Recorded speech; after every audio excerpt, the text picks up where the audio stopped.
Seul, on va plus vite, ensemble, on va plus loin.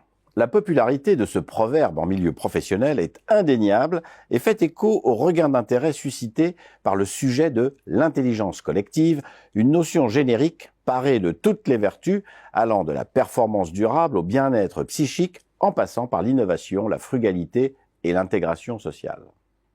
Promouvoir l'intelligence collective permet de fustiger l'individualisme, l'anticonformisme, l'esprit de compétition et toute autre forme de résistance au travail d'équipe. Le collectif est alors vivement encouragé à mutualiser ses capacités expérientielles et cognitives au profit d'un objectif commun. Cela peut sembler aussi indispensable que réaliste et pourtant, les travaux sur le sujet prouvent le contraire. Certes, l'apprentissage au contact d'autrui et la coopération sont des marqueurs de l'espèce humaine à l'origine de sa domination sur Terre.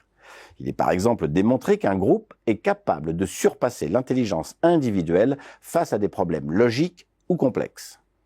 Et le succès des plateformes collaboratives comme Wikipédia laisse penser que la foule est bel et bien dotée d'une sagesse productive capable d'élaborer et de maintenir à jour rien de moins qu'une encyclopédie universelle.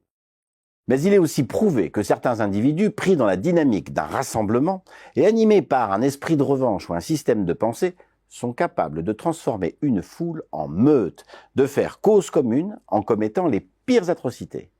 L'expérience de Stanley Milgram sur la soumission à l'autorité et les travaux de Philippe Zimbardo sur ce qu'il appelle l'effet Lucifer mettent en évidence ces dérives comportementales de nature à discréditer durablement les intérêts du collectif.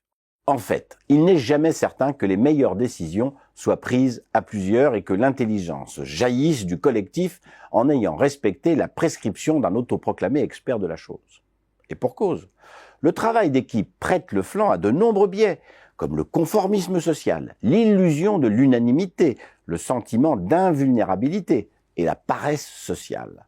De surcroît, si l'intelligence collective s'appuie sur une véritable coopération entre les acteurs, rappelons que celle-ci requiert la confrontation des points de vue, laquelle est potentiellement source de désaccords et de conflits.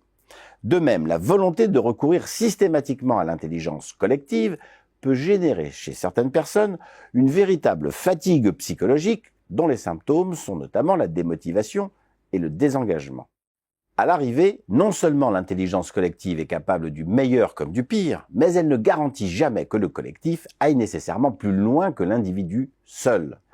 Il arrive, comme le dit si bien Pierre Desproges, que l'intelligence ne s'additionne pas, mais qu'elle se divise.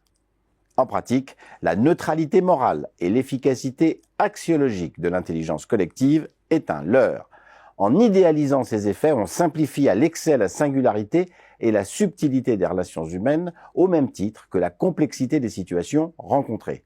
Voilà pourquoi la première intelligence du collectif est de confier sa destinée à autre chose qu'une vision édulcorée, trop bien intentionnée et moralement indiscutée du travailler ensemble.